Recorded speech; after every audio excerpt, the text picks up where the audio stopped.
Ти виждаш съобщението Да. всякакъв. О, тя ми писа. Да, Не. не, да, ще платя сметката. Обаче аз не съм длъжен да го правя.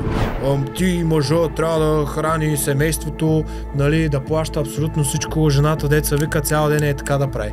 Трябва да търсим, според мен, качествата в другия човек и да видим потенциала.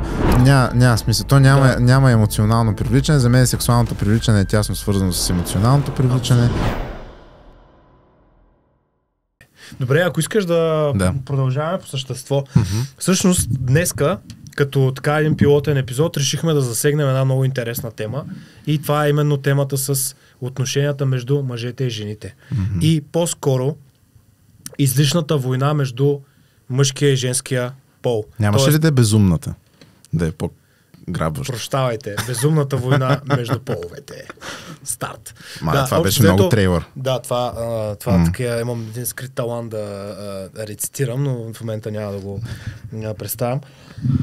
Общо взето решихме да наблегнем на тази тема, защото специално в България аз лично виждам изключително много съдържание на тази тема. Нали, примерно как да забиваме мацки, жените са такива, мъжете са еди какви си и де-факто обаче никъде не виждам информация, която да не е токсична и която да не следва някоя от всичките тия модерни идеологии, които ще говорим по-късно за тях, като нали, Red Pill, Black Pill, Alpha, Sigma, Beta и така нататък. Това са такива едни неща, които са де-факто идеологии за отношенията и по-конкретно от мъжката гледна точка към жените, което аз лично намирам за доста токсично и днеска ще си говорим за тези неща.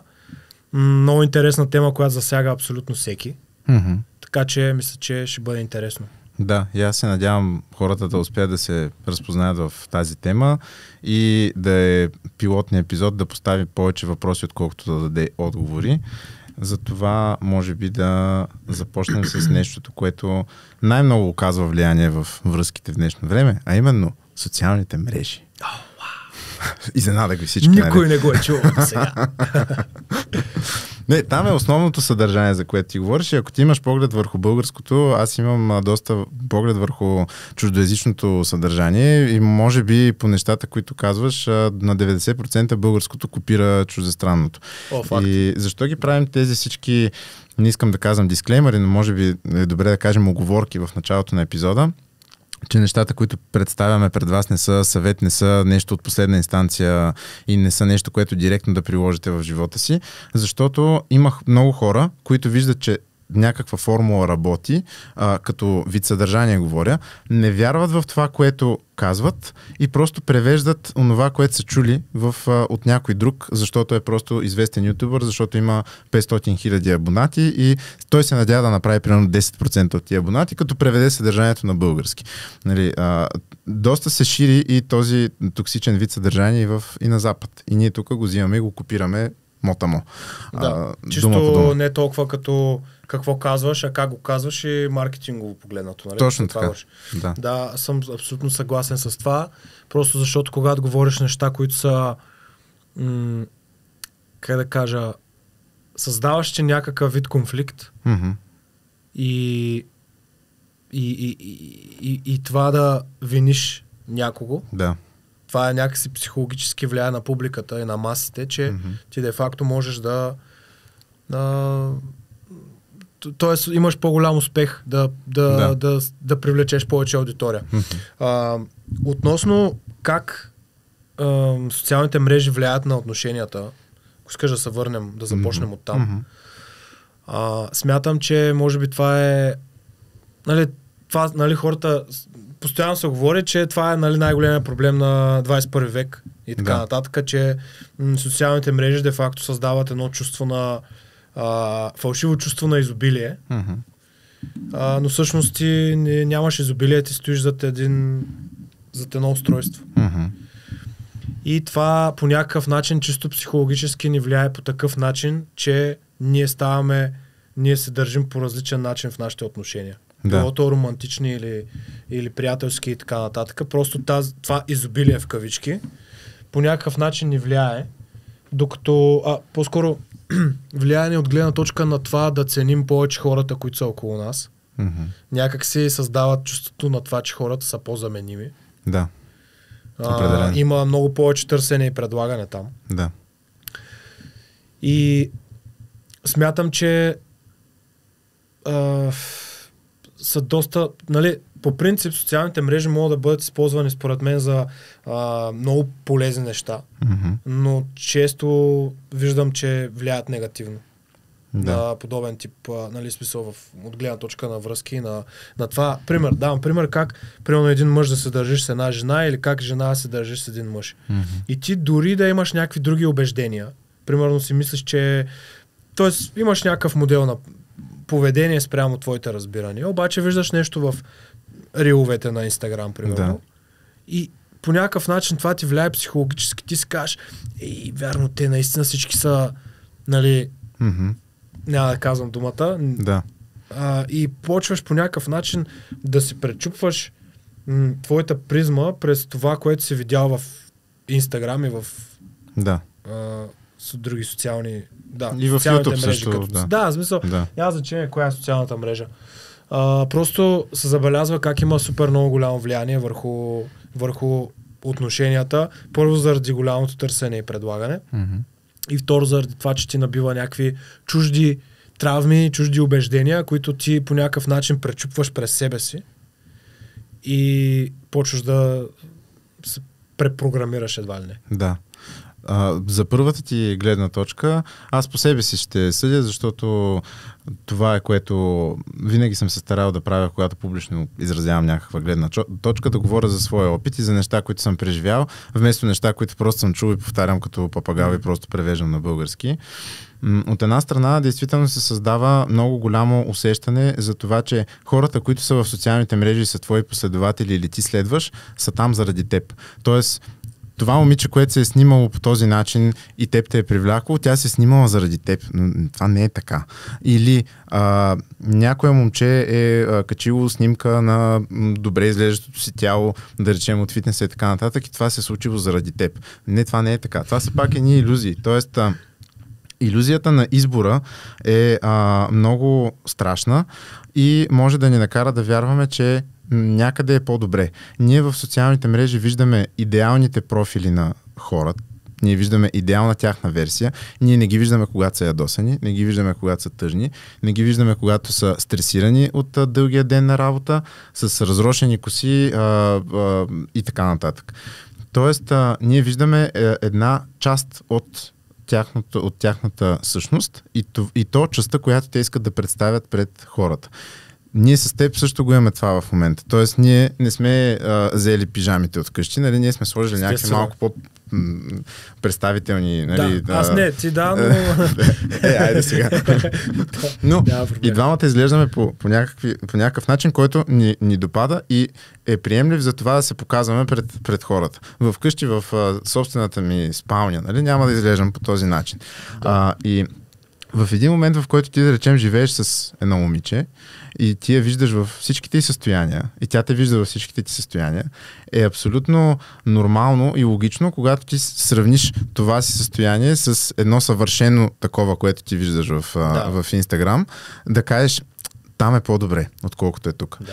И започва едно сравняване. И това е не само в взаимоотношенията. Това е и в, да речем, аз съм си прекарал ваканцията тази година на българското Черноморие, защото не съм имал пари. Примерно. И обаче някой е в Дубай, еди къде си, за първи път в живота си, събирал е пари 14 години за това, но аз това не го знам. Аз не го знам това. Той се снима. Или само вмъквам една скоба. Ако е от женски пол, не че искам да обвинявам жените, но по принцип възможността тя да си е платила сама почивката в Дубай е доста малка. Да. Затварям скобата и благодаря ви. Въпреки че всички еманципирани модерни жени, които сте работили в определена компания за някаква много висока заплата и можете да си позволявате примерно 2 пъти екскурзия в Дубай в годината, браво на вас. Да, но не на 21-2 години. Само да подчертая. Да. И се получава едно сравняване в начина на живот, не само от гледна точка на партньор, но и от гледна точка на това къде си прекарвам времето, защо в момента Пенка е на Малдивите, а пък аз съм на българското Черноморие и ние започваме да вярваме в илюзията, че има една фраза на английски, която аз ще перифразирам, че тревата някъде е по-зелена, нали? Че живота някъде е по-съвършен, отколкото е нашия. Хора, това е илюзия и ви го казвам от позицията на човек, който е минал през тези мисли, тези неща и е мислил, че има много опции. Това не е така. Общо взето, това, което се случва е, че вие си мислите, че имате много опции, вашето его се подхранва от тази идея, но това са едни временни такива допаминови състояния, които в дългосрочен план не ви влияят добре.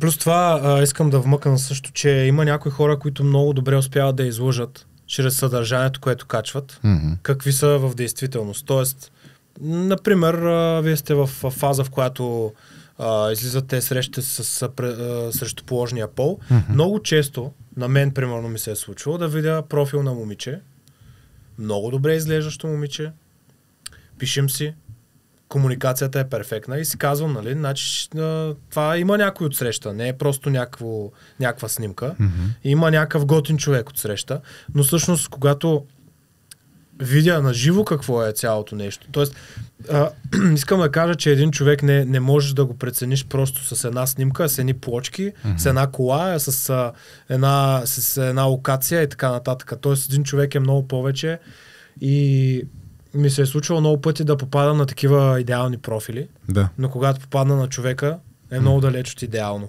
цялото нещо.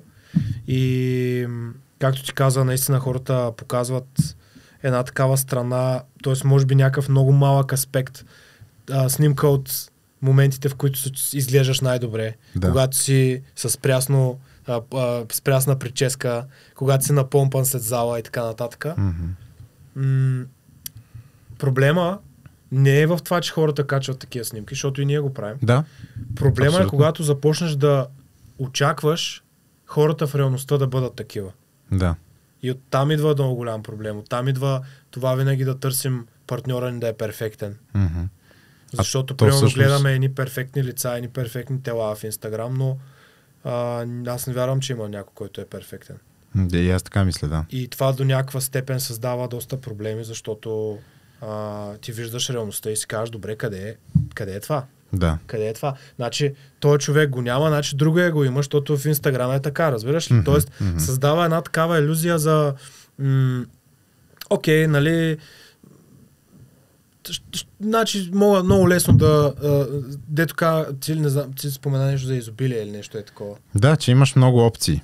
Това е че имаш много опции. Един от токсичните съвети, които аз съм срещал за мъже, специално за срещи и така нататък и за връзки, трябва да имаш винаги много опции, дори да си в сериозна връзка.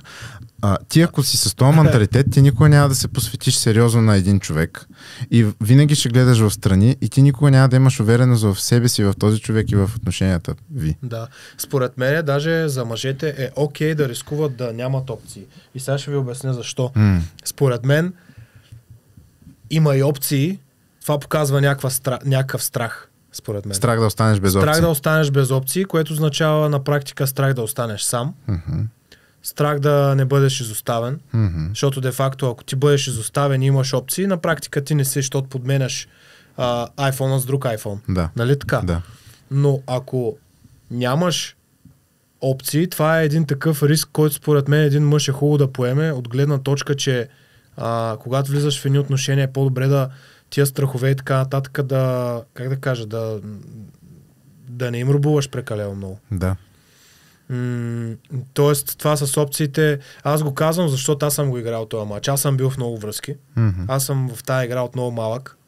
Просто защото не знам защо. Така се е получило. Такъв ми е бил житейския път. Мисля, аз първото ми гадже беше като бях на 10 години. Нали, примерно в 4-ти клас. Говоря за нещо в училище. Детска работа, да. Но става въпрос, че от тогава винаги съм имал някакви гаджета и така нататък. Не искам да се изтъквам като някакъв големия Дон Жуан и така нататък, но да кажем, че имам някакъв личен експириенс. Имам някакъв личен опит с тези неща и моя много голяма грешка преди е било това да се оставям винаги вратичките, да. Да винаги да План внимавам, план Б да имам, това да ме е страх да не бъда изоставен, нали? Или примерно да съм в тоя на това ниво, където окей, може да ме изоставят, но аз имам сега ще звънна и деца вика, тя ще дойде веднага. Което това, де-факто ти влизаш във връзката с огромна доза страх, което малко или много влияе. Ще избие под някаква друга форма. И може би тук е момента да минем към следващата така голяма подтема и това е за мен лично необходимостта преди да влезеш в каквито е да било взаимоотношения, и по време на взаимоотношенията да работиш много върху личността си. Върху твоята индивидуалност. Цял живот. Според мен това е нещо, което не спира. Проблема на много мъже, според мен, е, че когато влязат в отношения, спират да се развиват. Спират да тренират, спират дори да си обръщат внимание на елементарни хигиенни навици.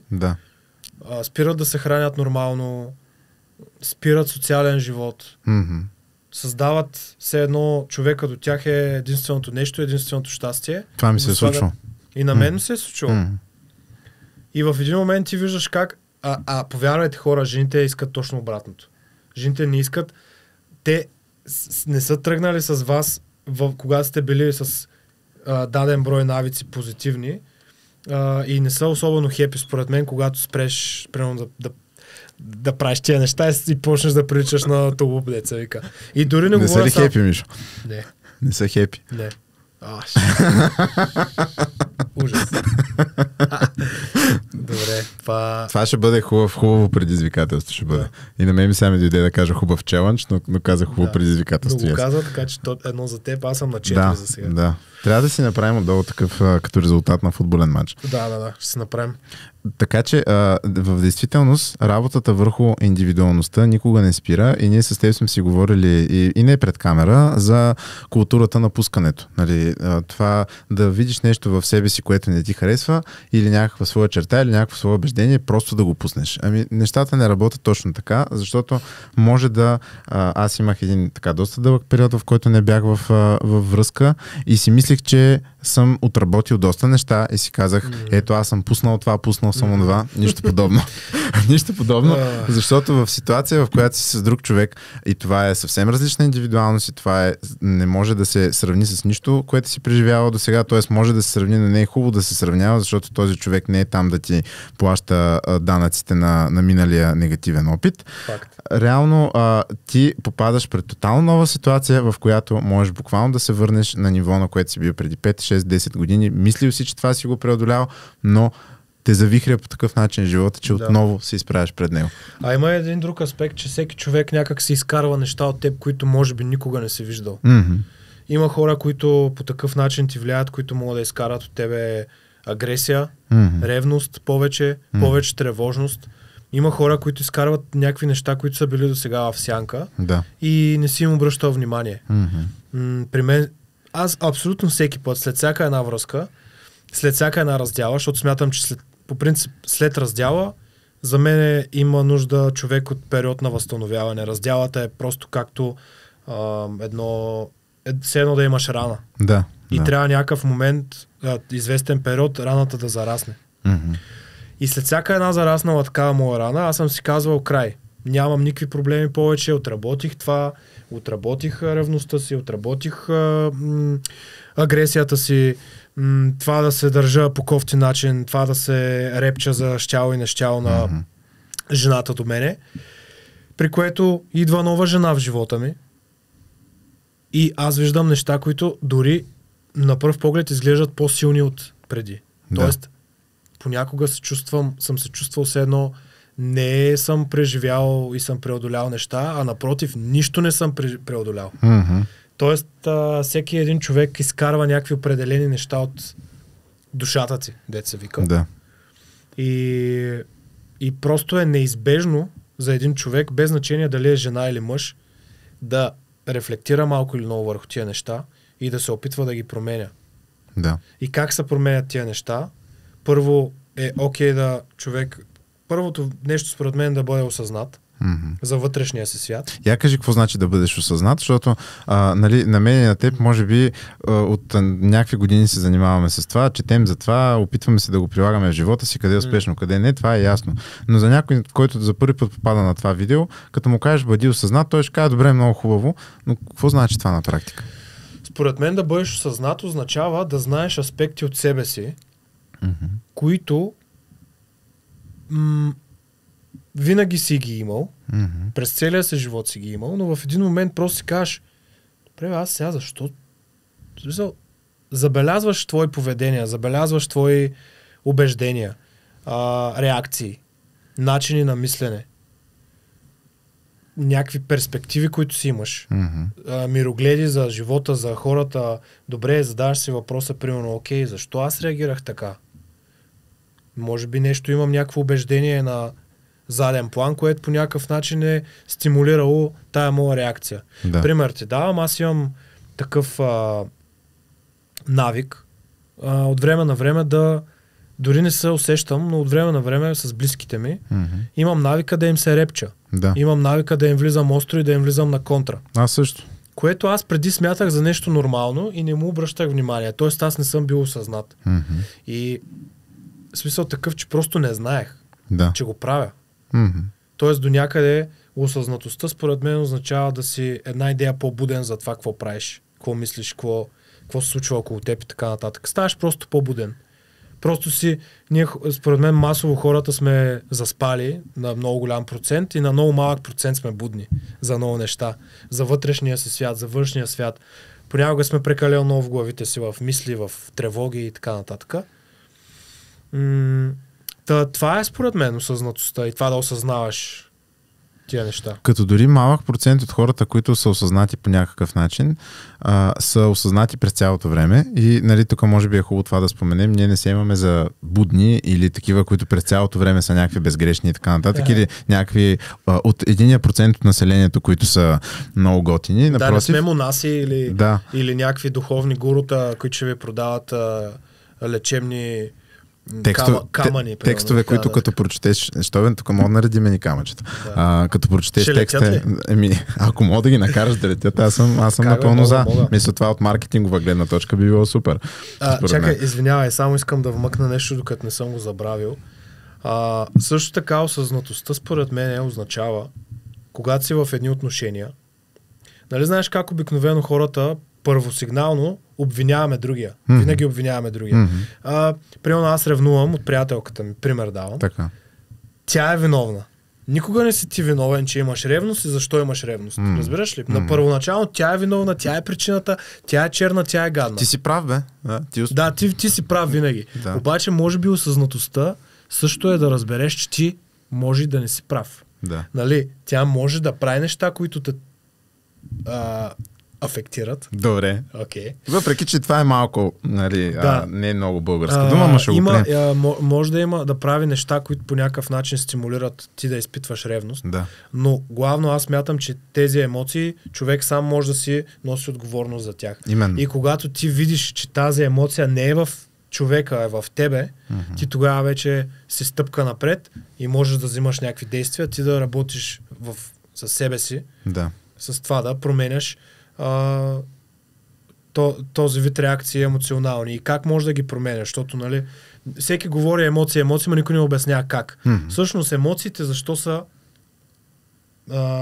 произлизат? Защото всеки от нас има убеждения, които са на базата на това трябва да е така или това не трябва да е така. Истории, които си разказваме за себе си. Да, които са на много подсъзнателно ниво. Това са някакви неща, които са на дълбочина. Тоест, ти имаш убеждението как жена ти трябва на всяка цена да е това и това и това. Да. А ако тя не е това и това и това, тя е лош човек. Това са такива черно-бяло мислене, крайности, катастрофизации и така нататък. Това са термини от психологията на практика. в които аз доста така се откривам себе си. Спомням си в тази връзка нещо, което Джордан Питърсън каза, което ми хареса в един от своите разговори, че съответно, нали, аз не се съгласявам с всичко с него, просто в момента ми хрумна, че когато сме във връзка, ние създаваме един идеализиран образ на човека до нас, в който се влюбваме и трябва много да внимаваме дали ние сме във връзка с този идеализиран образ или ние сме във връзка с човек. Защото в момента, в който ние влезем в, примерно, ние си представяме момичето на мечтите ни или жената си представя мъжа на мечтите си, който може да във всеки един момент да реагира като мъжа на мечтите и обратно, нали? Да. Съответно, ние се влюбваме не в човека, ние се влюбваме в представа, която имаме в собствените си глави за това как трябва да изглежда човека до нас и ние се влюбваме в една илюзия. Ние не сме в реалността. Абсолютно. И ние се влюбваме, според мене, по-скоро изграждаме с тази илюзия, защото това е нещо, което ние дълбоко в себе си много искаме. Тоест ти искаш това на всяка цена да бъде по този начин. Ти си изграждаш този образ, който е изграден около някой човек и започваш да живееш според него. Да. В един момент обаче виждаш, че няма перфектен човек. Всички сме паднали ангели, както се казва. Има една така, в една книга го прочетох, това е много така, ми повлия много хубаво. Няма нито един перфектен човек и виждаш как този образ, главата ти почва да се пречупва и да се разбива. И може би ти заради това почваш да страдаш, когато видиш, че, нали, човека до тебе също има проблеми. Човека до тебе също има неща, които трябва да поправя. Има травми. Има определени модели на поведение, които теб могат да изобщо да си много против това. И в един момент ти виждаш как този образ, който си изградил, започва да се разчупва. И тогава според мен идва края на така наречения ханимун период. Да. Медения месец. Медения месец. Това просто да кажеш меден месец на български, няма да звучи така готино. Затова ще черпя, ще пия каквото трябва. Просто това е положението. Мисля, че е окей да използваме някакви общоприети неща, които всички ще ги разбират нашите зрители. Сега нашата аудитория също гледа всяка вид съдържание. Ако кажеш да се тригърнеш от нещо или, нали, това тригъра, то си е също термин в психологията, така че не мисля, че кой знае какво, просто го използвам като някакъв нали, способ да не става чак толкова сериозен разговор и да не потъваме много в дълбоките теми, защото, нали, нашата цел е да не сме толкова сериозни. В тази връзка, нали, за да излезем малко на повърхността, защото нещата, които каза, са наистина така дълбоки и ми харесват, като и аз резонирам с тях, но да не ставаме твърде сериозни. Днеска прочетох една статия за така наречен... Не мога да запазя сериозно. Аз се смея, защото знам за какво ти ми каза по-рано. Значи има ново движение. Ако искате го наречете тренд. Това е вид мода в социалните мрежи, която се нарича Boy Sober. В превод това означава да си трезвен, да си чист от момчета. Аз на пръв поглед, анализирайки тази дума и това наименование на този тренд, на тази мода, сякаш разбирам, че момчетата представляват тип алкохолна напитка или наркотик. Наркотик може. Защото ти, за да си трезвен, нали, ти съответно си имал някаква зависимост от алкохол, от наркотик, вече и от мъже хора. Има, нали, такава ситуация. Което какво означава? Означава една година, нали, точен период, една година. Няма мърдане. Значи почва да тече от днеска, казваш, днеска една година няма мърдане, в който период ти не можеш да излизаш с момчета, нали, това е мода за жени, скъпи жени, обърнете внимание. Не можеш да излизаш с момчета, забележи, не можеш да правиш секс, не можеш, нали, какъвто и да било друг такъв интимен контакт да имаш с мъж, да не говорим за сериозна връзка, не можеш да имаш и така наречения situationship, което в превод означава, нали, такава връзка не е много сериозна, за един, за два пъти и така нататък. Развлекателна връзка. Но, тук идва голямото но. Флирта е позволен дори препоръчителен. Да. Как ще коментираш Boy Sober движението? Как ще коментирам Boy Sober движението? Ами смятам, че това е поредното такова едно доста иновативно произведение на нерационалния пол. Както искате ме разбирайте. Не знам какво ти кажа, човек. В смисъл, това са глупости, защото хората, според мен, натурално в природата ни е това да се търсим и това да се искаме. А жените най-вече. Защото ние мъжете, примерно, може да сме много по-фокусирани към някаква цел И де факто наистина да не се занимава с жени. Докато жената винаги ще търси мъж. Винаги, ако няма. Ма чакай сега, аз тук не съм съгласен, например. Защото ти каза нерационалния пол. И сега ще ни обвинят тук, че сме някакви мисогинисти, нали, които казват, че, жените са нерационалния пол. Тук ще ни изведат с закопчалки, нали? Навънка е жега, не искаме такова нещо. Има такива, аз съм срещал такъв тип съвети и сред мъжете. Focus on yourself, bro, нали? Съсредоточи се върху себе си, какво ще се занимаваш с нея. И това, което съм виждал, имаше едни клипове, в които се разкриваха тенденции за това, че 60% от мъжете в щатите примерно са необвързани в момента и някакъв много голям процент от тези мъже дори не търсят връзка. И отдолу някакви коментари, от които аз бях шокиран. Аз съм на 40 години и от 10 години не съм имал никаква приятелка и ми е много добре и живота ми е напълно свободен от драма, което това са едни абсолютни крайности, хора, според нас. Ние тук ще се опитваме да представяме малко по, как да кажа, балансирана гледна точка, поправяме ако греша. Абсолютно. И изобщо нямаме изобщо за цел да виним нито мъжете, нито жените. Mm-hmm. Жените са в смисъл такъв за жалост жертва на доста обвинения заради това, което те са. А според мен просто това някои неща са в тяхната природа и трябва да бъдат приети според мен. Кои са най-популярните клишета според вас за жените? Може да ни напишете долу в коментарите и да харесате видеото, ако съдържанието до този момент ви допада по някакъв начин.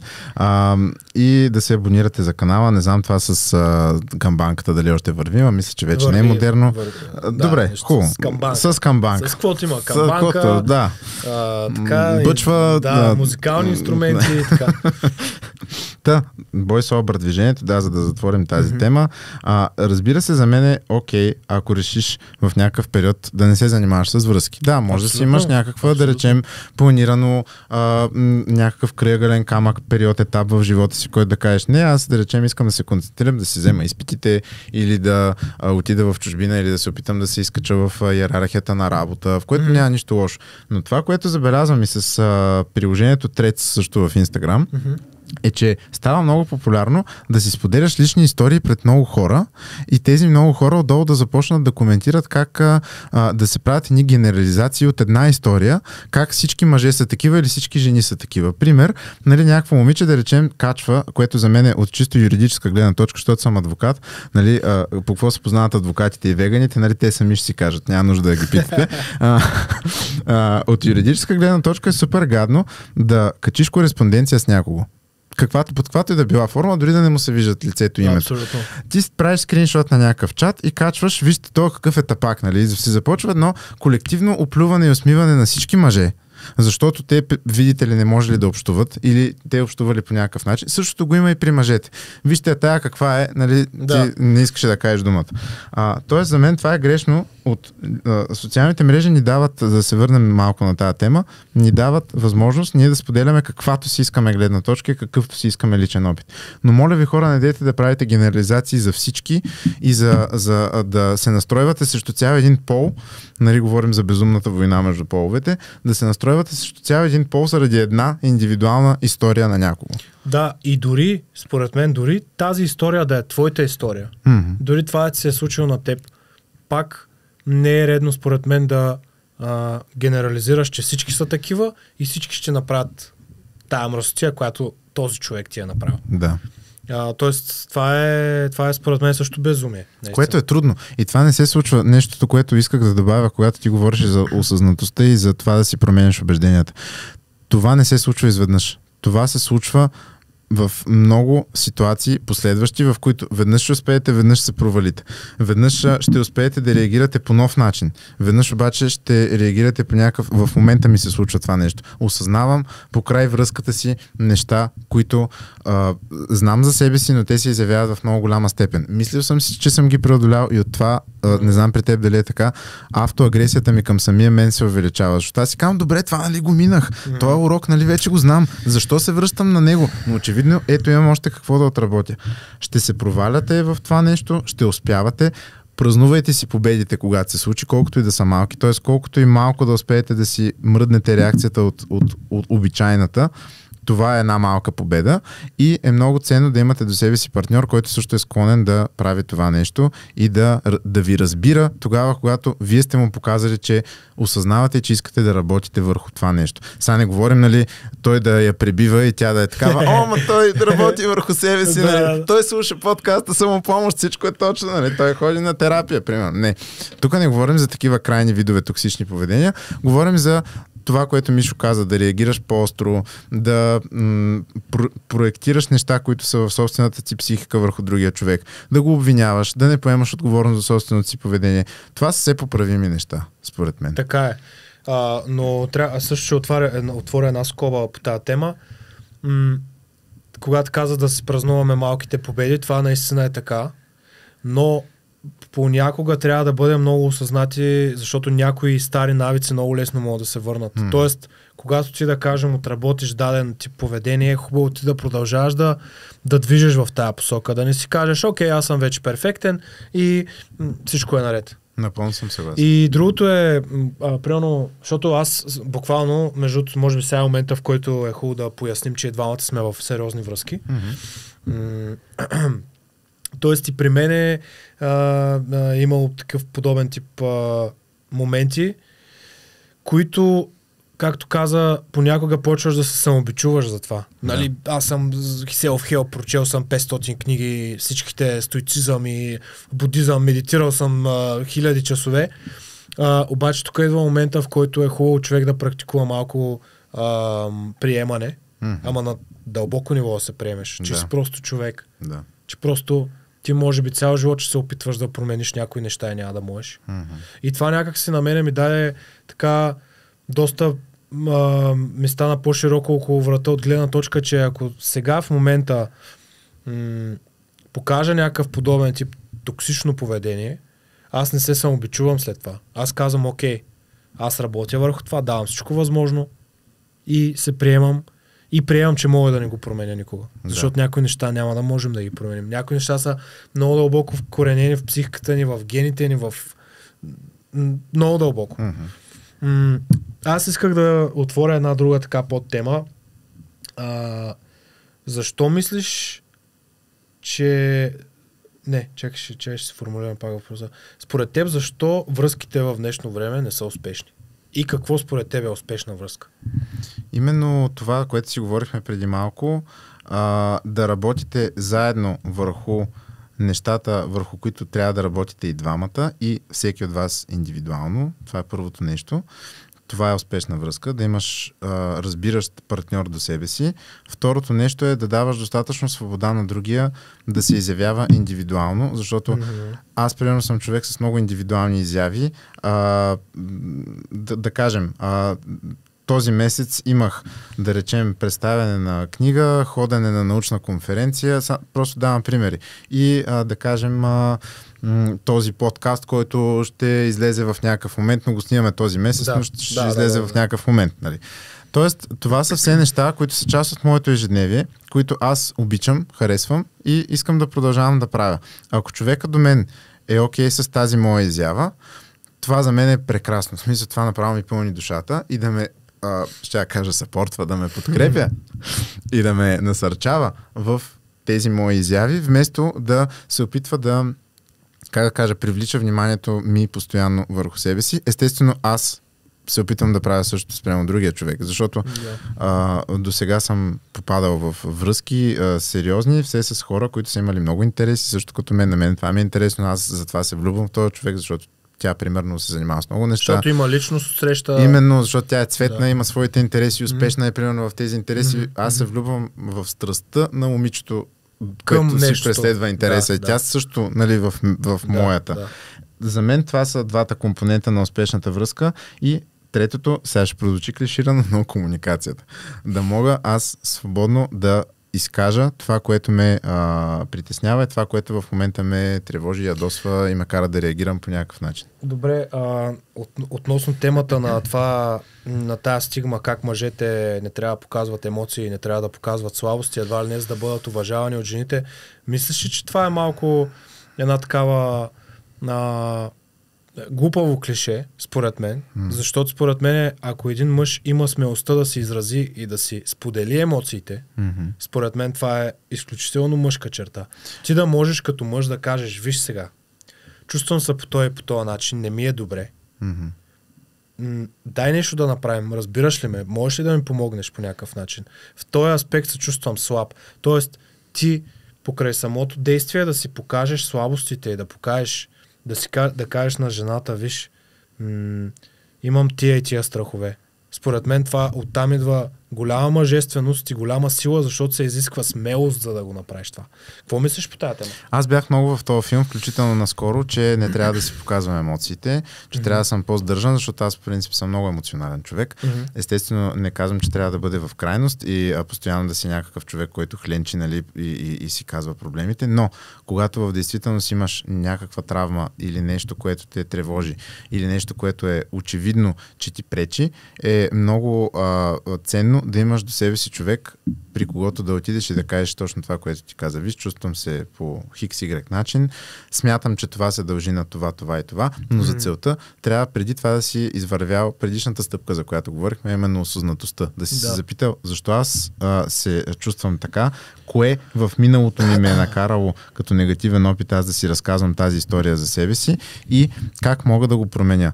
Ако ти можеш да отидеш при човека до себе си, да й кажеш това или да му кажеш това за жените, разбира се, или всъщност не се разбира, 2024 сме, но ако можеш да отидеш, да кажем, при партньора си и да довериш тези свои тайни и партньорът ти да не ги използва срещу теб. Злато. Да. И според мен по това можеш да разбереш този партньор дали съвпада с теб. Защото давам ти пример. Ти може да си с жена, която тя не валидира тия чувства. И си казва, примерно тя оперира на по-повърхностно ниво. И си казва, той е какъв е путю, той е какъв е емоционален. Ще цензурираме, Мишо. Да. Ще цензурираме. Аз съм българен, аз съм от улицата, момче, нали, рап, това. Но напоследък си олегнал. Да. Казва, че съм олегнал, не знам. И така, и много често може да се случи така, че жената до тебе да не ти валидира чувствата. Тя да няма такова по-дълбоко разбиране. Да е свикнала мъжа да бъде просто като един робот. Да. Без емоции, без чувства. Чисто физическа сила и така по-примитивни, на по-примитивно ниво. Има и такива мъже. Няма нищо лошо. Няма нищо лошо. Има хора, които това харесват. Има хора, просто за всеки влак си има пътници и според мен, може би и ти си на същото мнение. Ако една жена, примерно, не те разбира, когато решиш да споделяш емоциите си и как ти се чувстваш, според мен не е някакво си губиш времето. Да. Аз така мисля, аз съм бил и с едното и с другото, мога да кажа, че когато съм бил с момиче, което не валидира това как се чувствам, аз бях в един от най-тежките периоди в живота ми, чисто емоционално и психически. И тогава наистина имах нужда от помощ. Емоционална и присъствие емоционално, но не го получавах. И честно казано, след като се разделих с това момиче, аз усетих, че не усетих липса, не усетих тъга или нещо подобно, а усетих някакси, че някакси едно спокойствие, не знам как да го опиша. Това е единствения случай, в който аз след раздяла се чувствам такъв все едно, окей, това приключи. Защото просто виждаш, че този човек не те разбира в дълбочина. Да. А според мен отношенията романтичните ни са точно там, в дълбочината. Тоест на по-дълбоко ниво. На емоционално, на духовно, ако щеш. Да. И това е абсолютният тест. Нали, много често ще видите в онлайн съдържание. Между другото, ние в момента просто нахвърляме някакви неща, защото разговора ни върви така, няма да продължи до безкрай. Затова, ако имате неща, които искате да добавите или за които се сещате, или ваши лични истории, ще се радваме да споделяте в коментарите и ако ви е интерес на тази тема, можем да направим следваща част на този разговор на подобна тема или на същата. Но сега ми хрумва толкова много неща, които искам да кажа, може би защото се отпушиха от 2 години, не съм снимал абсолютно нищо. Със сигурност няма да мога да кажа всичко, но това е абсолютният тест за човека до теб. Ще видите много съдържания, в които ще ви се каже тествайте я, като ни пишете една нощ, за да видите дали тя на следващия ден ще ви пише пак. Не, хора, това не са тестове. Това са някакви детски такива игрички, които си играем едни на други. Аз съм го правил. Също признавам си. Бил съм на това ниво. Работил съм върху това нещо и за мен тестовете, които са най-валидните тестове, те се откриват, когато първо си в сериозна връзка и второ, когато видиш дали можеш с този човек да комуникираш онова, което те вълнува наистина в момента. Било то щастливо или с негативна емоция. Защото пък, ако не може да си комуникирате моментите, в които сте щастливи, т.е. да можеш да се върнеш вкъщи или да се срещнеш с нея, ако не живеете заедно, или да кажеш, днеска снимахме един подкаст с един приятел и то ми беше супер хубаво. Да. Ако и това не може да изкомуникирате, също не е окей. Тоест... Да, така е. Най-добрият начин, по който според мен може да тестваш жената до себе си. Нали, жените не знам как тестват мъжете. Тоест знам, но там са други нещата. От мъж към жена може би е точно това. С някакъв вид нещо, което е негативно до някаква степен, неудобно и идва натурално. Тоест ти не я тестваш умишлено. Не е нарочно, ти я тестваш, защото просто живота ви е поднесъл тия трудности, ситуации. Например, имаш добра работа, развиваш се, добре си финансово, обаче загубваш работата си. Какво става? По-добър тест от това. Този човек ще те обича ли, когато ти си в низините на преживяванията си, или ще обича само когато има купончета, пътуванки, подаръчета и така нататък. И мога да кажа за жалост, че поне масово така какво наблюдаваме, че връзките в днешно време са се превърнали в един интересчийски обмен. Тоест, аз ти давам това, ама ти какво ще ми дадеш? Да. Аз какво ще дам? Ще оставя на масата, нали? Какво ще оставиш на масата? Някаква маса за преговори или за ядене. Това някои хора виждат връзките като някакъв вид бизнес обмен. Да. Нали, ти ми даваш... Сделка, бе. Жените си казват, ти ми даваш това и това и това и това, аз ти давам това и това и това, раждам ти деца и готово. Само, че тия даванки понякога могат да бъдат ограничени, т.е. ти може си в пика си, срещаш една жена, даваш всичко материално,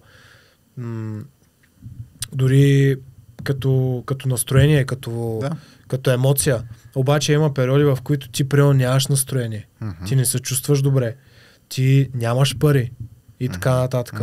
Според мен, не казвам, че жената трябва да е някаква браво, продължавай да вървиш надолу в кълта. Хубаво е жената да те побутне малко, но ако тя те остави за нещо подобно или примерно тръгне да ти прави някакви почне да играе разни игри, номера и изневери и така нататък, вече крайности, манипулации, това просто е чист тест, който живота го е направил. Живота го е направил, никой от вас, И ти виждаш, че всъщност този човек може би не е за тебе. Относно темата с тия игричките и тестовете... Това мога да направим тотално нов епизод. Не пиши, примерно, като ти пише... Ти виждаш съобщението си всякакъв... Тя ми писа. Не, един час сега няма да отговоря. Отговори след 45 минути. Ти засичаш с такова хронометър. Вижте хора, според мен това до някъде е вярно, от гледна точка, че ти за жената имаш много по-респективно присъствие, ако ти си човек, който върши неща, който е ангажиран, който има цели, който работи и така нататък. Понякога, когато ти работиш и действаш и гониш цели, ти не можеш да отговориш веднага. Нека това да става естествено, а не да е принудено. Именно. Тоест ти пак правиш теста или теста откъдето и да идва. И той пак живота ти го прави. Защото това е твоята заетост. Нали? Ти в момента работиш, ти си в работна среща, ти си в час в университета, защото аз преподавам и в университета, ти си на някакво друго място. Абсолютно. В момента не можеш. Но ако ти примерно можеш, имаш някакви задачи, но ти си ги свърши и в момента си почиваш, за какъв, нали, ще я кажа за чи, както и да е. От какъв зор, айде така да се изразя, но това също се брои за чуждици, защото е турска дума зор. От какъв зор да... Турските мога да ги ползвам. Може ли? Те си наши. От какъв зор ти да ни отговориш и да се правиш. И това, което казахме по-рано за социалните мрежи, че се поддържа някаква фасада. Тая фасада и тя се поддържа до първа, втора среща, това нещо в някакъв момент, ако е само фасада, това рухва. Абсолютно. Ако това не е истинското ти аз, ти се представяш най-добрата си светлина, искаш да си най-готината си риска, жените най-готината рокля, да са гримирани, да са хубави и така нататък. Супер! За първа среща, където работи привличането, супер! Само да кажа, вмъквам, имам познати, така. които за срещи с момичета така. взимат коли на свои познати. Okay. Коли, които са, в смисъл, нали, скъпи коли, лъскави, готини, взимат колите, за да излядат с въпросното момиче. И после, като се разбере, че нямаш ти всъщност тази кола, че не е това, какво става? Най-често не стигат до там, защото жените имат много силен радар към такива мъже. Жените са много интуитивни и те много лесно знаят дали ти си тарикат или си бълък. Разбираш, те веднага го усещат. Това нещо някакси, не знам, жените в някакви отношения са много по... емоционално интелигентни. Много интелигентни, наистина. Те веднага усещат ти дали си пръдло, с извинение, или си газе. Нали? Смисъл, това е. От коя страна на ануса се намираш? Точно. Не може да се търпа. Ама не, това остава. Няма да го режем. Не, нищо не режем. Каквото такова. Аз прямо се бъркам в носа, нали? Смисъл, всякакви такива неща си остава. Окей. Чакай сега. Относно тестовете, смисъл, примерно, ако виж, че някой ти прави тест, аз примерно вече как ги виждам нещата. Хората правят тестове, защото имат някакъв страх. Да. Примерно, защото аз съм минал през това. Също. Примерно, аз се правя на много зает и не отговарям на момичето. Такъв правя, отговарям и с по един ред. Не и пише емоджита. Това е другата глупост, която съм чел някъде. Да. Това що го правя? Това го правя, защото искам да е с мене. Нали? Това го правя, защото аз не искам да съм сам, аз искам нея. Тоест, мен ме е страх, че аз ако покажа себе си такъв какъвто съм, може да ти удари тя ще ме отреже. Тоест, това е страх от всичко, бе, от изоставяне едно, от това да си сам със себе си, дали, някакъв вид липса на увереност, защото страх от отхвърляне. Страх от отхвърляне, да. Защото в главата ми, тогава е имало някакво пак такова убеждение. Ако тя ме отхвърли, значи аз не ставам. Аз не съм достатъчно ценен. Или добър, или така нататък. Исках да преминем към темата с... аз по-рано ги споменах. Идеологиите от сорта на Red Pill, Алфа, Сигма, Бета, Blue Pill, всякакви гръцки азбуки, гръцки азбуки и така нататък. Идеологии, които са в така наречената меносфера, мъжка сфера, така да се каже.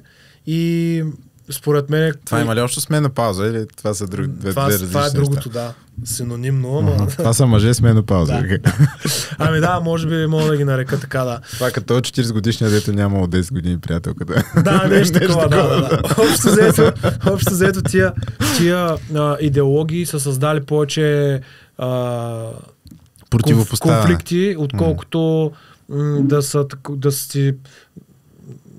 са довели до нещо полезно. И аз мога да говоря по тази тема, защото аз лично преди имах тия убеждения.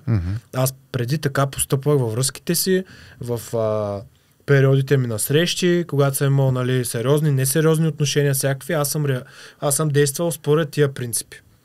И мога да ти кажа, че до някъде в период на излизане и в период на играта и срещи и така нататък, до някъде... Това работи до някъде. Са работили тия неща. Обаче, кога спират да работят и кога почват много да пречат? Когато влезеш във връзка. Сериозна. Ето тогава, хора, аз смея да кажа, че тъпо звучи, ама много сърца съм разбил, неосъзнато, заради точно тия идеологии, които аз съм следвал. Примерно игнорира я, жената трябва да си получи заслуженото, когато сбърка, тя винаги трябва да те респектира. Накажи я. Трябва да наказваме. Какво беше? Трябва да наказваме жените за постъпките. С липса на внимание, примерно. Да. Тонката много добри. Какво трябва ли? Нашата момче за... Трябва. Не знам, аз не съм много съгласен, защото според мен, трябва до някъде трябва да се твърд. Трябва да се държиш на думата, да няма тънман, нали? В смисъл да не цепиш басма. Обаче това е различно отколкото примерно това да го имаш като някакво убеждение и да го правиш все едно на сила. Едното идва автентично. Ти си просто твърд, ти казваш, нали, не мога да направя компромис с А, Б това и не С. правя компромис, аз съм категоричен. Точка. Блъскаш по масата и това. И то не е за да накажеш човека, е просто за да не се накажеш себе си. Точно. Да не си прекрачиш личните граници и Точно личните така. червени линии. Точно така. Ти Да. го правиш изцяло, защото ти смяташ, че това за теб е добре. И без значение, жена, мъж, красива, грозна, тя не може да ти промени тази рамка на Принципи, които ти имаш. тези принципи, които ти имаш. Да. Ти казваш, това е и може би от тази гледна точка да си държиш на думата и да си твърд. Но примерно някакви неща от сорта игнорира я. Примерно аз съм имал някакви моменти, в които примерно някой от там бивша приятелка иска примерно да водим сериозен разговор, аз казвам, какво ме занимаваш, ти си в момента ще мине след малко и така нататък. Разбираш? Да. Тоест, това Бе, не трябва да забравяме, проблем. че сме Това е човешки проблем, същества. Всички сме човешки същества и си имаме чувства и да разглеждаме хората срещу себе си, независимо дали са мъже или жени, като някакви обекти, нали, като нещо без сърце. И травмите, които ние нанасяме, защото окей, травмите, които са ни нанесени, работим върху тях, може да е доста дълго време това, но да ограничаваме и травмите, които ние нанасяме. Защото... Много добре каза травмите. Искам да те питам какво мислиш по въпроса с травмите и как те влияят в отношенията ни. И според тебе редно ли е да изтъкваме травмите си като вид оправдание? И смяташ ли, че много от хората правят точно това?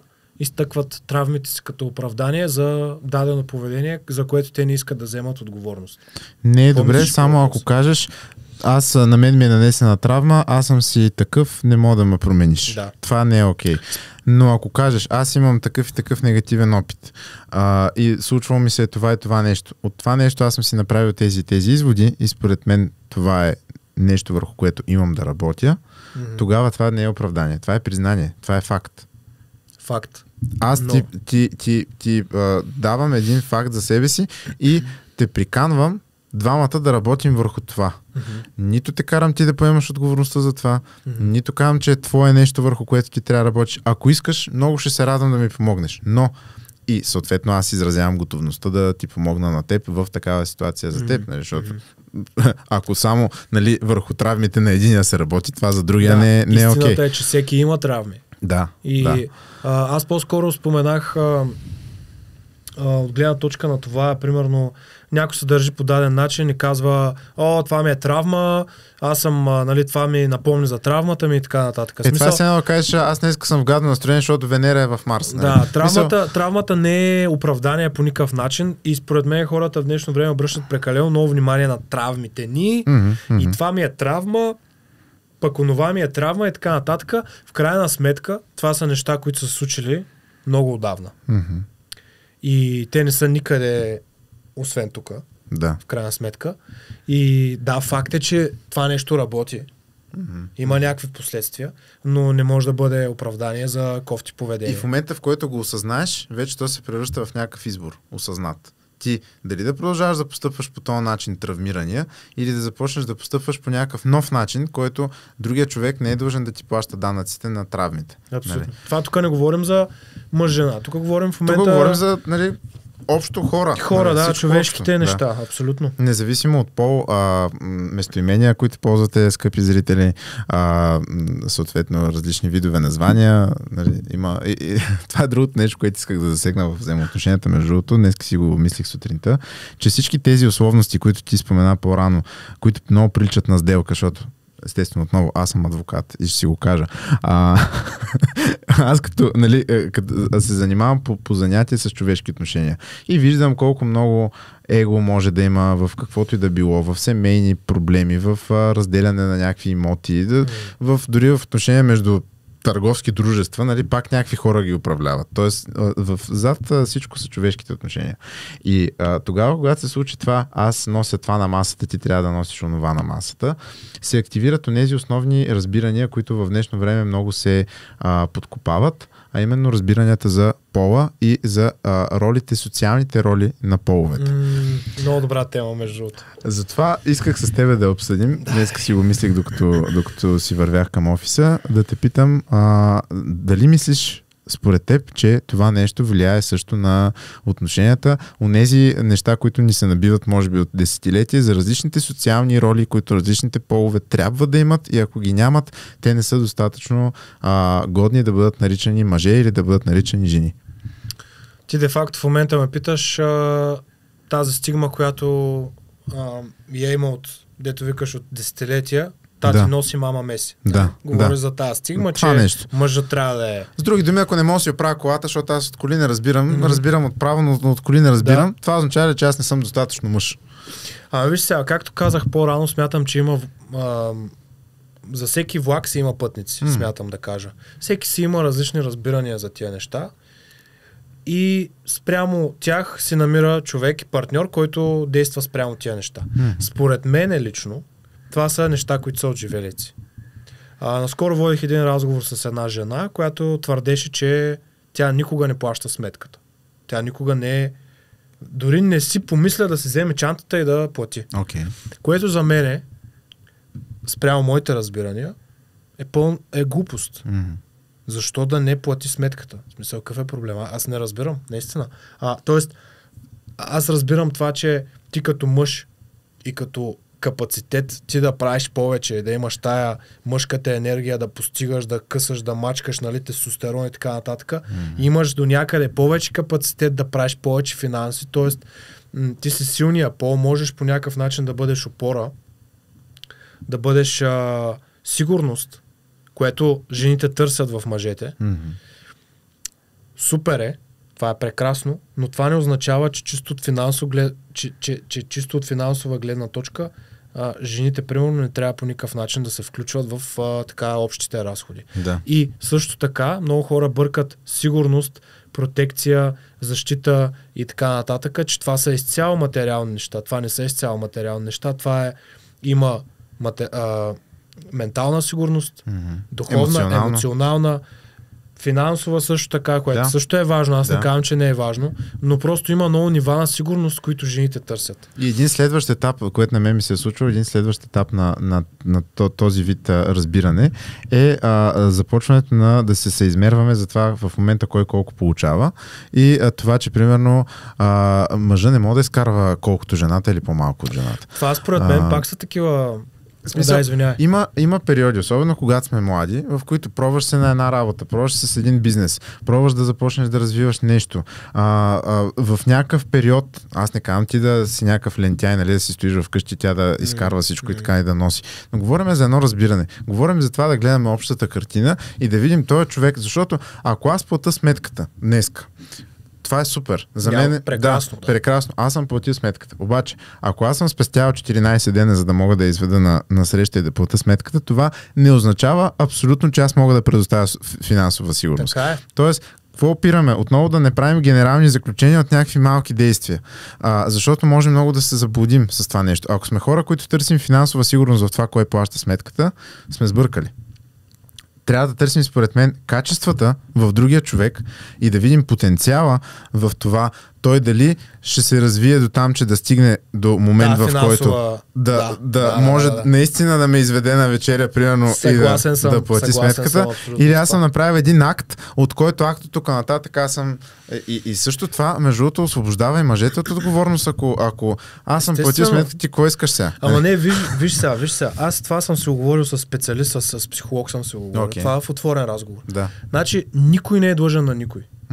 Тоест, аз не съм длъжен, като мъж, да плащам сметката на абсолютно никоя жена, на който искам ще плащам сметката. Разбираш? Това са глупости. Това са такива едни наложени от обществото неща, които едва ли не ни карат да си мислим, че аз трябва да го правя това нещо. Не, напротив. Аз ще платя сметката, ако аз наистина прекарам хубаво време с тая жена. Ако аз я обичам, ако аз искам да я накарам, тя да се почувства по някакъв начин специална. Да, аз ще платя сметката. Обаче аз не съм длъжен да го правя. Аз не го правя, защото това е наложено от обществото.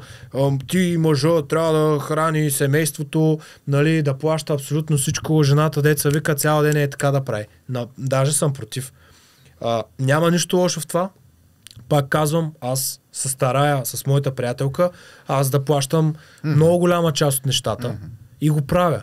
Нямам нищо против. Но не защото е задължение. Но не защото е задължение. И не защото искаш да демонстрираш нещо. Не искам да демонстрирам колко съм голям и колко съм примерно успешен и колко пари правя, а го правя, защото я обичам и защото искам. И защото така ти е дошло отвътре. Така ми е дошло отвътре, искам тя да се чувства добре, спокойно да не мисли за пари такива работи, защото понякога да мислиш за парите затлачва ментално, емоционално всякак. Тоест аз го правя, защото това за мен е акт на моята любов към нея. Да. Но съм супер против идеологии от сорта на мъжът трябва да прави еди какво си или жената трябва. Няма такова нещо като мъжът трябва, жената трябва. Да. Има единствено правиш нещо, защото искаш, защото ти идва отвътре и по този начин показваш любовта си. Аз примерно много оценявам, когато, да кажем, жена ми даде по някакъв начин участие в по финансов начин. Да. Много се радвам, защото аз виждам как аз се чувствам подкрепен по този начин.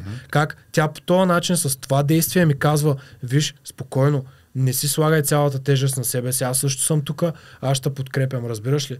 Мен това ме надъхва аз да работя повече, да изкарвам повече. Разбираш ли? Когато видя, че примерно тя ми казва, давам ти пример, имал съм моменти, в които аз нямам пари, наистина. В смисъл такъв. Ма всички сме ги имали.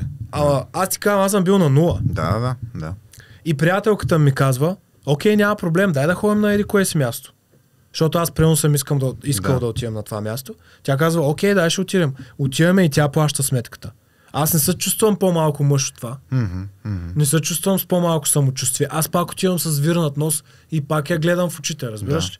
И да обърнем и перспективата, нали? Не е задължително, ако мъжа ви е платил сметката и ви е купил цветя, скъпи дами и се е държал като кавалер, нали, примерно, задължително това да завърши с някакъв вид интимност в края на срещата, примерно целувка, секс и така нататък. Защото, нали, се получава това очакване от мъжа, аз сега ти платих сметката, сега да ходим да правим секс. Искам да ти кажа една реална история от мои познати, момиче го е казвала това, няма значение, от преди, позната, близка и ми е разказвала за своите така взаимоотношения с мъжете. И ми е казвала, тук с една приятелка излязахме с едни двама, за да ни платят сметката. Тоест, пичовете с пари, нали, нямам нищо против Ева, нали, супер, готино, подкрепям, кефи се на такива хора, на такива мъже, но някои мъже си мислят, че аз сега тук ще изваря цак, нали, парите ще я взема с новата кола, нали, кожен салон, такова, ще се чувствам много генгста. Обаче това изобщо не дава гаранция, че тази жена ще бъде с тебе. По-скоро, според мен, един мъж е много по-важно да мисли как ще накара жената да се чувства. Да. Тук е нещо да я почувърка, а не толкова какви пари има и така нататък. Значи на тая тема много се разпалвам. Ти може би виждаш, защото аз съм бил, следвал съм тия идеологии много време, разбираш ли? Аз съм бил и в двете крайности. Нали, не съм имал пукната пара и жена ме издържала. Имал съм пари и съм си мислил, че всичко е на моите плещи и съм се чувствал супер изпържен от това нещо. Защото в един момент имам някакво чувство за свръхотговорност. И аз не мога да съм спокоен, не мога да се отпусна, не мога да се наслаждавам, защото аз нон-стоп мисля как аз трябва да бъда отговорен винаги там, винаги даваш, винаги плащаш, нали, никога, ако тя плати сметката край, тя ще ме помисли за пълен нещастник. Да. Това са глупости. Това са пак неща от социалните мрежи наложени и от, пак казвам, тия идеологии, как мъжа трябва да изкарва милиони, едва ли не, а жената трябва да штрака с пръсти и само да ходи да си прави ногтите. Да. Извинявай. Нямам нищо против някой ден, ако стигна някакво ниво, в което съм много успял финансово, да кажа на жена ми, виж, няма да работиш, работи ако искаш да работиш, работи ако искаш да се чувстваш пълноценна с това, което ти искаш, ето ти дадена сума пари, направи си това и това и това. Гледай децата, гледай къщата, аз ще се спуквам задника. Нямам нищо против аз да бъда така, но когато не съм, жена ми ако работи, изкарва също и носи също вкъщи, чудесно. И не трябва само това да бъде основното нещо, което, защото това означава, че човекът те обича не заради същността ти, а заради това, което мога да донесеш на масата. Нали? Той те харесва заради нещата, които имаш. Да. Аз попаднах в един период, който беше много отрезвяващ, който го споменах, в който дълго време не бях в връзка, в който изгубих всичко, с което аз се бях идентифицирал. Тук, нали, ще влезнем в малко по-духовни теми, но аз се идентифицирах с работата си, с позицията, която имах, с това, че съм преподавател в университета и с това, че имам приятелка и че ние живеем заедно. Това ми бяха 5-те опорни пункта на които моята личност. Седно, да. Това съм аз. 4 от 5 от тези неща изчезнаха. И сега, какво остава? Първо остава една много голяма празнота, ако ти действително си се идентифицирал с тези неща. И второ, кое е важното? Важното е онова, скъпи хора, според мен, което остава след като изгубите онези неща, с които сте се идентифицирали. Защото това е вашата същност, това са вашите качества. И тогава се вижда. Имате ли дисциплина, имате ли мотивация, имате ли характер да станете, да се изправите, да продължите напред. И това са нещата, в които, според мен, трябва да търсите човека до вас да се влюби. Защото временните неща, тези, които можем да изгубим и които можем не по наша воля да изгубим, защото смея да твърда, повечето от тези неща аз не изгубих по своя воля, тези неща, временните, те са супер. Нека да ги има, чудесно. Но в някакъв момент, когато остане само същността, когато остане само това, което е вътре, ако този човек е обичал това, което е вътре, той ще остане с теб и да ги имаш и да ги нямаш тези неща. Абсолютно. И ще те надъха да продължиш да постигаш, ще те надъха да се изправиш, ще те надъха да се отлепиш от дъното.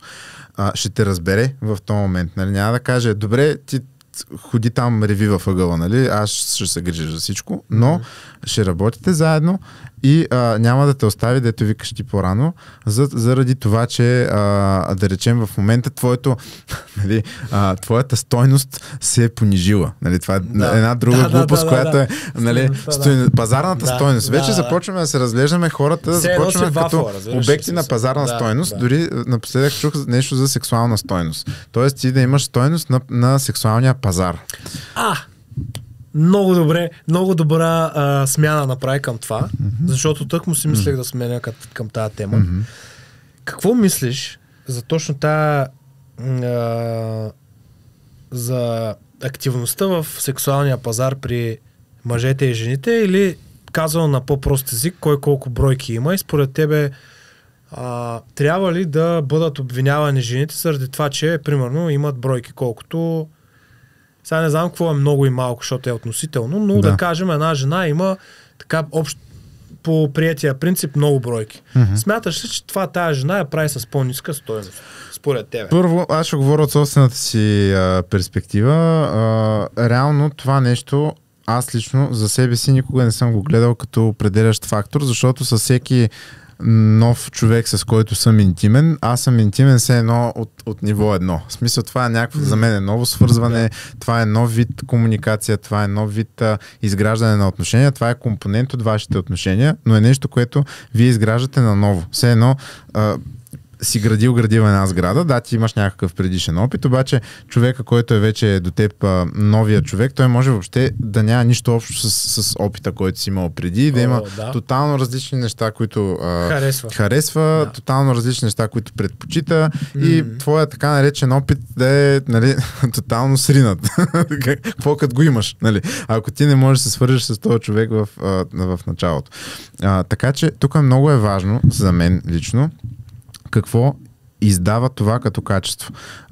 Всеки външен белег, всяко външно нещо, което виждам проявено пред себе си, аз се опитвам да анализирам какво качество придава на човека.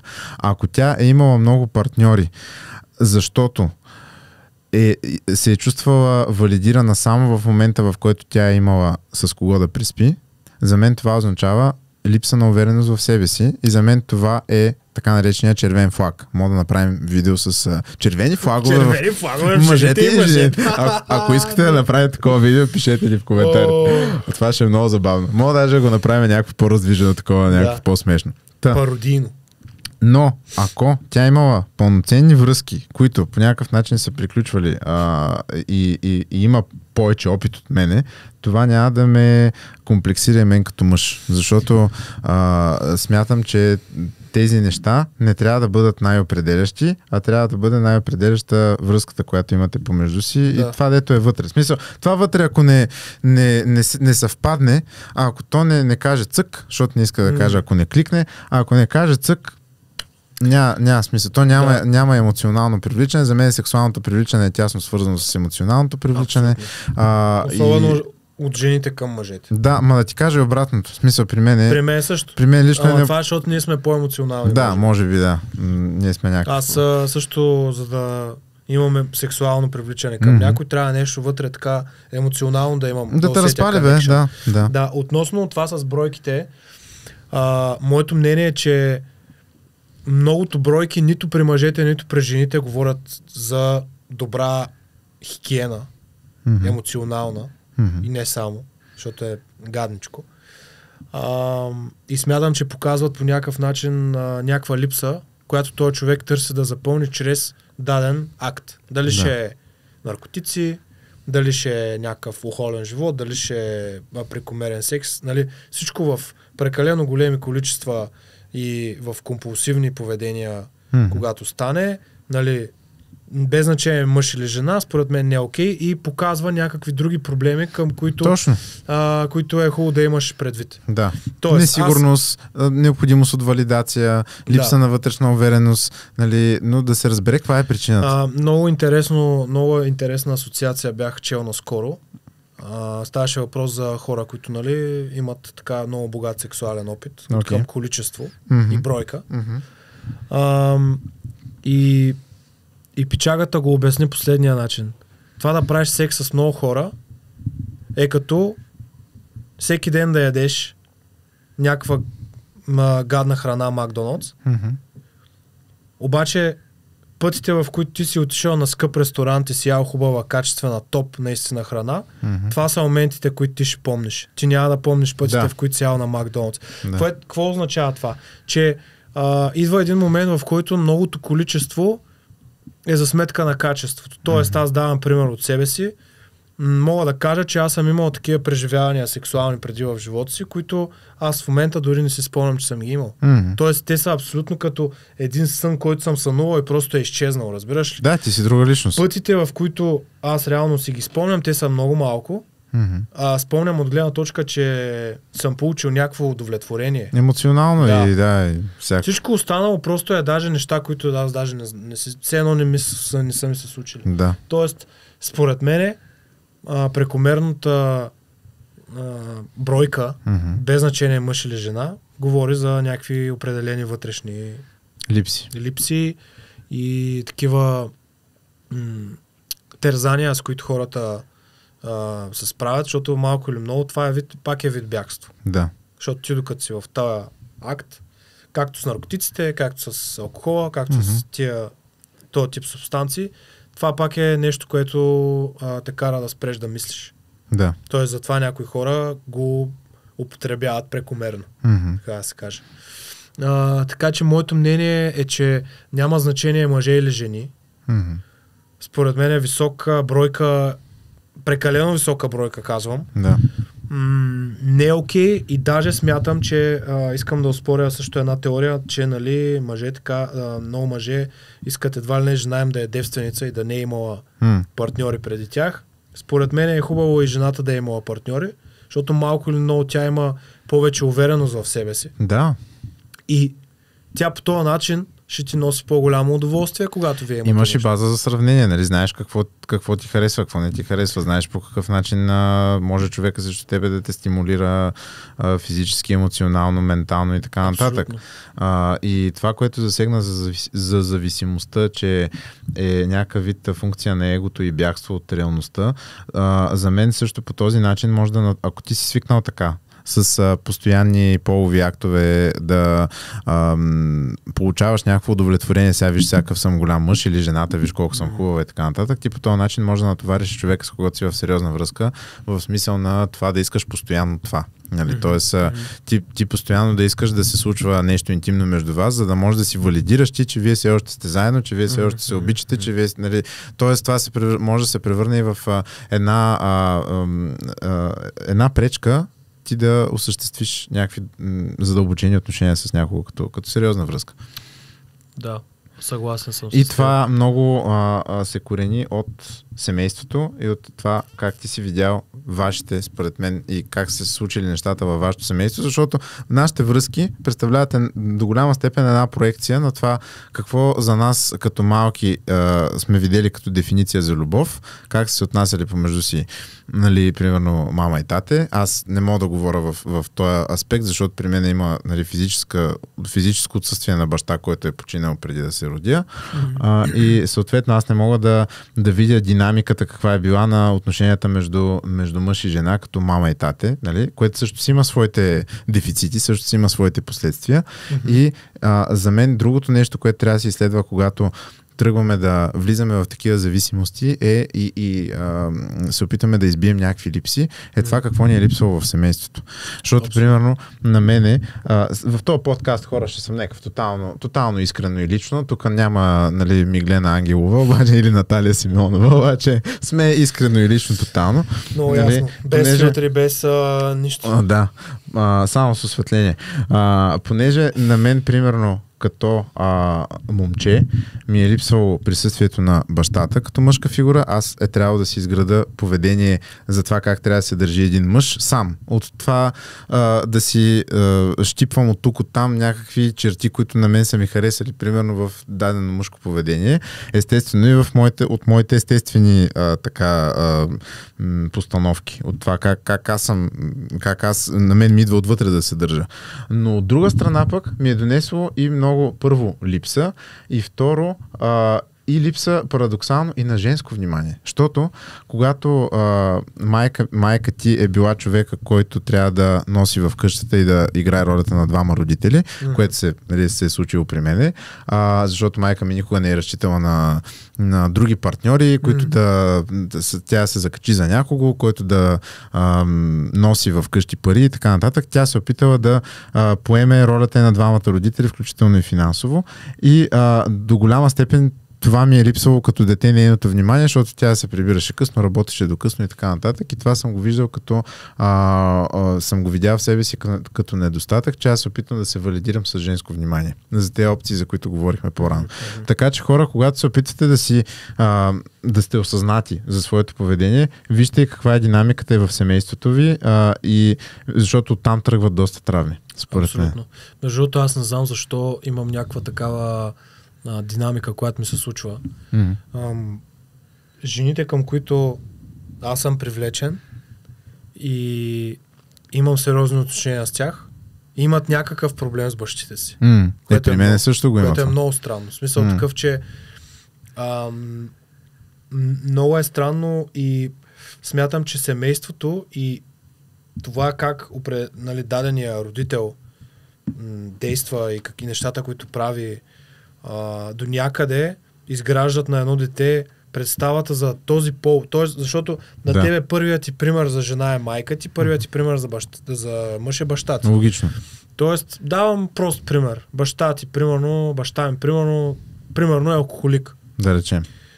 Аз съм жена, примерно. В такава ситуация се поставяме и баща ми, примерно, бие майка ми, изневерява и така нататък. Аз като пораствам с времето, като жена, най-вероятно, ще почна да си представям, че другите мъже са такива и аз няма да мога да имам 100% доверие. Точно заради това, че тия неща са ми били първия пример, който аз съм видял. Да. Тоест, родителите и родителските роли всъщност много влияят. Също така много влияе дали семейството ти е на разведен родители, както е моето, примерно. Аз смятам, че това страшно много ми е повлияло. Защото аз до ден днешен се боря с това да имам доверие. Да. Ама наистина, не го казвам просто, защото е модерно. Нали, имам trust issues. Имам trust issues. Не, наистина. Много ми е трудно да... Винаги някакси по такъв начин работи тази травма при мен, че просто винаги на бекграунда, на заден план, в главата ми има едно такова като... Няма да се получат неща. 100% няма стане. 100% нещо лъже. Сеща се.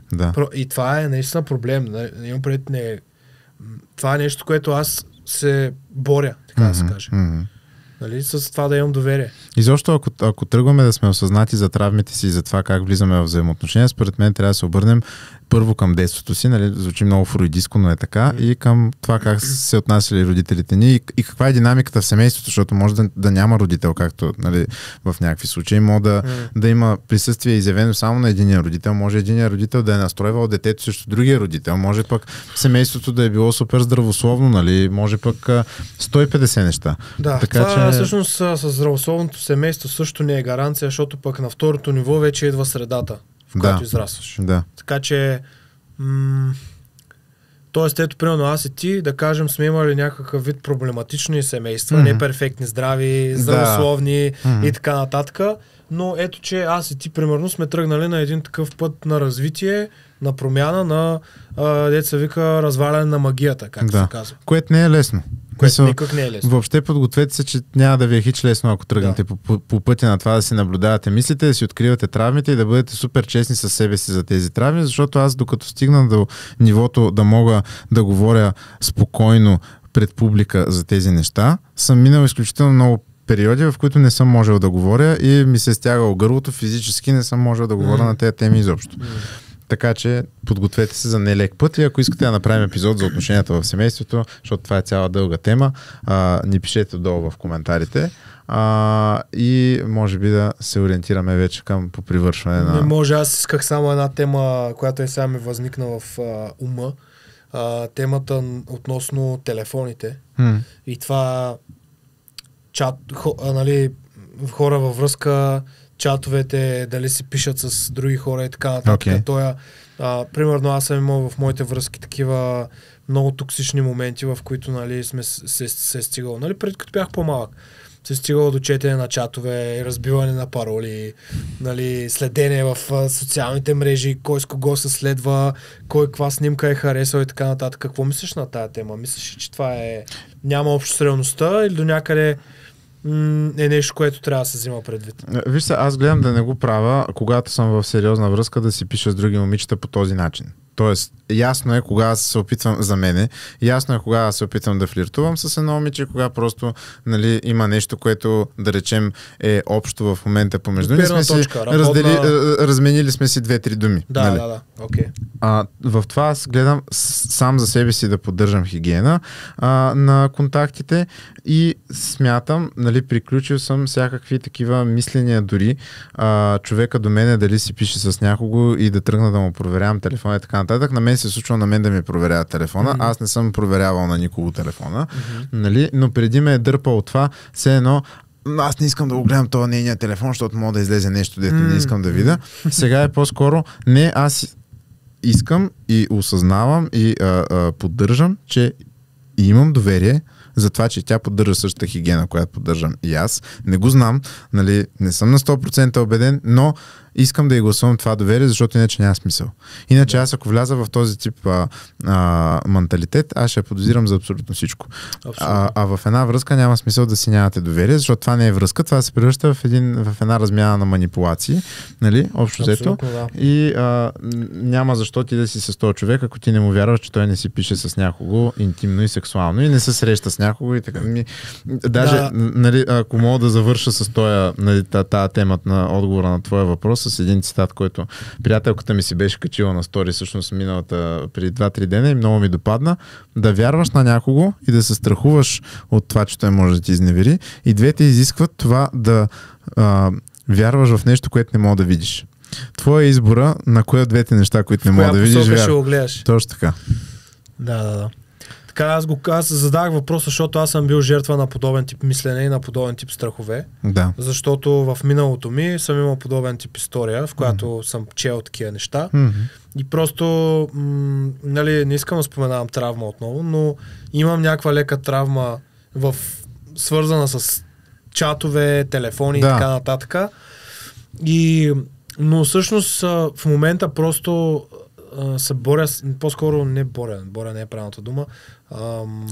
Работя с това просто да живея с това съмнение, да знам, че може и да е така, най-вероятно не е, но в крайна сметка този човек сега е с мен, тук е. Дали, гледам реалността каква е, това не е реалността. Да. Може да се пише, може такова, в момента и Общо взето имаше един квот, който пък моята приятелка, нали, един цитат, който моята приятелка ми беше казала. Любовта е в това да срещнеш някой и с несигурност да му кажеш, вярвам ти. Така че никога няма как да бъдем 100% сигурни, но...